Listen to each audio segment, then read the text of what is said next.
E-bikes may well offer you electrical assistance on your bike, but you still need to have full use of your gears in order to maximise on that.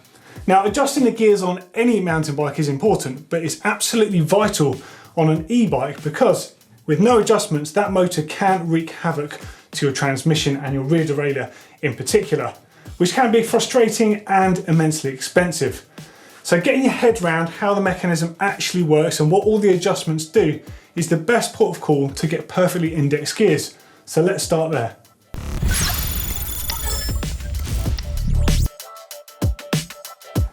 Now let's take a look at the derailleur itself. Now, also known as the rear mech, the derailleur takes its name from the simple fact that its job is to derail the chain. Simple as that, derailleur. Now the derailleur itself first made an appearance in the 20th century, and although it has come on leaps and bounds, fundamentally it still works in the same way. It's made of two main parts. There's the upper, which is a sprung parallelogram design, and then there's the lower, which is a sprung cage containing two guide wheels, also known as jockey wheels. Now the job of those wheels is to basically take the chain across the range of gears. That's what the parallelogram does, and then the sprung mechanism basically takes up that chain slack when you're in a higher gear, which equates to having a slightly looser chain. It's very simple. Now most modern derailleurs have some sort of clutch mechanism on there. You can see on Steve's bike here, the clutch is based in this part, and it's essentially a friction damper in order to maximise on the tension given to that chain to help the chain stay on, especially on these one-by chainring design bikes that you see now. Now Shimano also has a clutch, but it differs slightly from the SRAM design.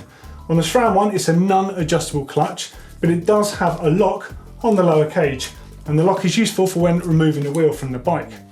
On the Shimano design, you can actually turn the clutch on and off to achieve a similar effect.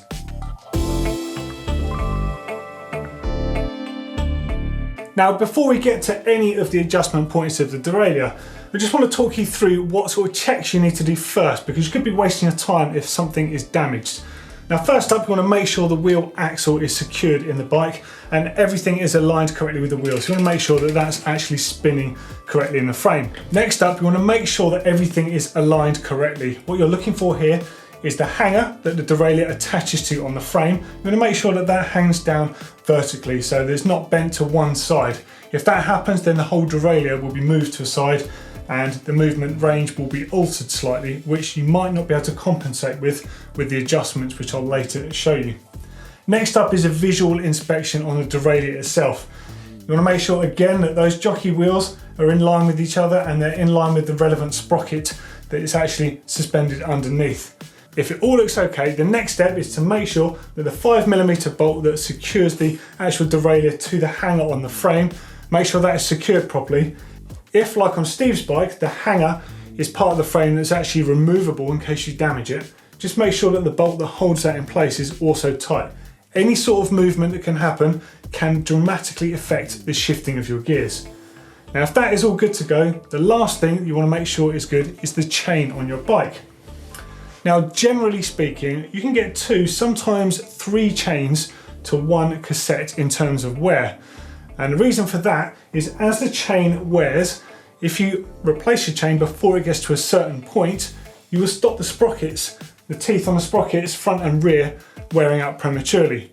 Now, if you think about this, the chain itself is made of pins, and it's got inner and outer plates, and it's got rollers. Now, those rollers need to sit into the troughs between each of the sprocket teeth. Now, if the chain stretches a tiny bit, which it does over a duration of time, it's going to start wearing the wrong parts of the teeth on the cassette and on the chainring, which are far more expensive parts of components to replace. So this is why we do recommend having some sort of chain checker. There's 2 models really on the market. There's the basic one and there's the slightly more advanced one, which has more readings on. The way this works is you would simply put the pins into the chain itself. You would take up the slack with the actual device, and then you take a reading and it will tell you exactly how worn your chain is from 1.0 to 0.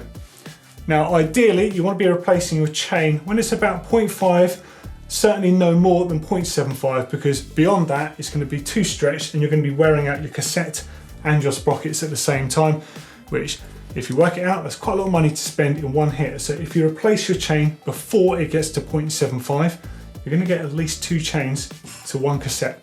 Saves you money in the long run.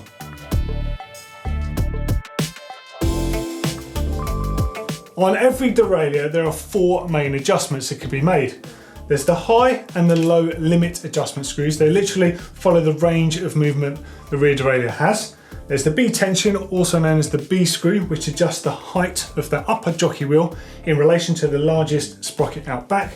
Then of course there's the cable clamp, which of course adjusts the tension of the cable, which dramatically affects how the shifting works. So let's start by looking at the upper and lower limit screws first. Now the limit screws may differ on different rear derailleurs. Sometimes they require a crosshead screwdriver and other times they'll require an Allen key. In this case, it's a SRAM derailleur, which means the use of an Allen key. Now they can also be positioned on the side of the derailleur or on the back, usually on the back. Now just an important thing to note with these, they obviously represent the high and low gear adjustments on there, but the actual screws themselves don't necessarily correlate to that. You'll find that the one that correlates to the high gear adjustment, or the smallest sprocket on the rear, is actually the one towards the inside of the bike, and vice versa. Can be quite confusing, but very easy to work out if you actually loosen off the cable clamp. By doing that, it means the cable has nothing to do with the movement of the derailleur. It makes it very easy to understand what is going on. So first things first, you want to make sure you're shifted into the highest gear out back, which means the smallest sprocket. And at that point, what you're looking for is the adjustment of that upper guide wheel. You want it to be completely in line with that smallest sprocket. So, taking your Allen key, simply just make the appropriate adjustment, whether it's clockwise or counterclockwise, until you see the derailleur move very slightly and line up. It won't take a lot of adjustment, and then literally you just want to pedal it around and make sure that it's operating nice and smoothly. Of course, when you're doing this on an e-bike, you have the disadvantage of the fact you can't pedal backwards because of the way that the motor disengages it from the drivetrain. When you're doing this on a non-e-bike, this process can be a lot easier because you can just coast it backwards without having to revolve the wheel around every time. The process for adjusting it at the top isn't quite so simple. Now, you can either choose to leave your cable attached, or if it's with a new derailleur and you're setting this up, leave it unattached. There's something you must bear in mind with this adjustment for the bigger sprocket, is if it's not adjusted correctly, A, you won't get to that gear, or B, it could be worse, you could overshift. And depending on the particular wheel you have on your bike and a particular cassette you have, if you have an Eagle 12-speed cassette, there's not much room behind that cassette for a chain to fit. And if that happens when you're pedaling, with the extra power that you get from the electric motor on e-bikes, you can actually wreck spokes, you can snap the chain, you can really make some damage to the back end of the bike. Now Steve's got the e-bike specific 8-speed cassette on here, and there's quite a bit of room out the back, which does mean that that won't happen. However, you still don't want the chain to drop over the top when you're pedaling, because it's just not an ideal thing to happen and it's completely unnecessary. So taking that Allen key once more, you make the relevant adjustment when the cage is sat underneath that. Now you can either manually move the cage if you've not got the cable attached, or with the cable attached, shift it in that direction. But take care, especially if your e-motor is switched on when doing so, because if it's not adjusted correctly and it wants to hop over the top, the e-motor is actually going to help pull it over there even faster.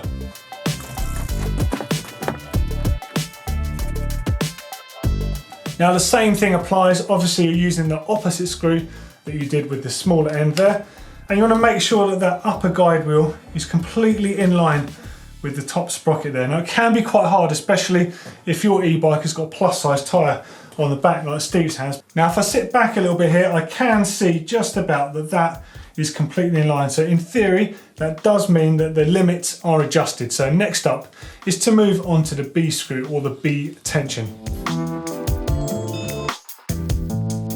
Now B tension, or the B screw, is found right at the back and at the top of a derailleur. Just for sighting, there's the Allen key right there.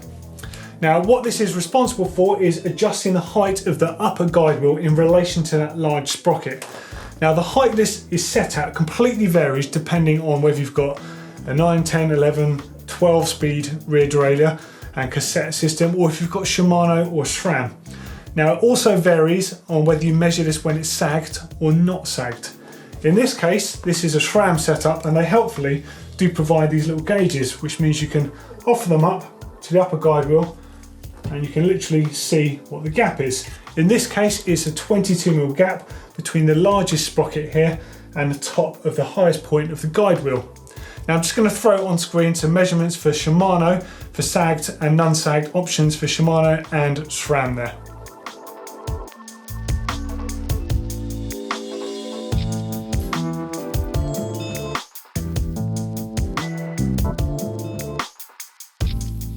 Now it's really crucial to make sure that the B tension is adjusted correctly for a couple of reasons. Firstly, it can foul on the cassette, which means A, it's going to wear out your upper guide wheel really fast, and it's obviously not going to be very good for the derailleur. And B, it means your downshift and your upshift into that biggest sprocket will be hopeless unless it's adjusted correctly. Now, it's just a case of adjusting it clockwise or counterclockwise in order to adjust that height. So you can either use a tape measure, or if you do have one of those little gauges, which do make things a bit easier.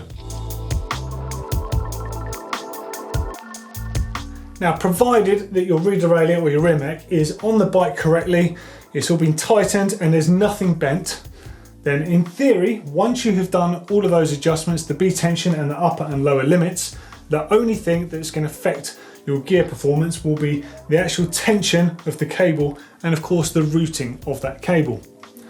Now, firstly, let's just talk about cable routing a bit. It needs to follow the path of least resistance. If there's acute angles in your cabling, as in the outer housing, the cable's going to strain on the inside, and also under compression you can get things called ghost shifting, which means as the bike cycles through its travel, or perhaps you're doing a tight turn, if any of that housing is pulled and crimped in a manner, it can actually change your gears for you, which is not what you want. It may sound cool, but it's actually really, really frustrating. So make sure that your outer housing follows the most direct route with the least amount of acute angles as possible. Next up, always make sure that your outer housing has proper cable end caps and cable ferrules on there, because they stop the internal parts of that cable housing migrating. And when the inner parts of that outer housing migrates, you're going to suffer from bad and very inconsistent shifting, which can be really, really annoying, and of course it's never going to be quite right. Now the final thing is to make sure that the inner cable can slide freely inside that outer housing.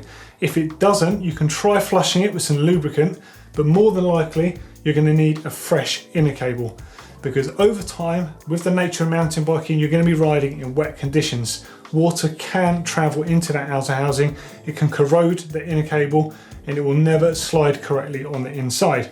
So if you start with a fresh cable, that is the first point of call. Now if you're doing this, install that nice fresh cable. It's worth flushing out the outer housing as well. But if you're going to do this, you're going to need to use a spray lubricant. So make sure it can't go anywhere near your braking surfaces. Get oil near your braking surfaces. A, it's going to be time for new brake pads, and B, it might be time for new disc rotors. Additional costs that you can avoid by just being careful when you're doing this.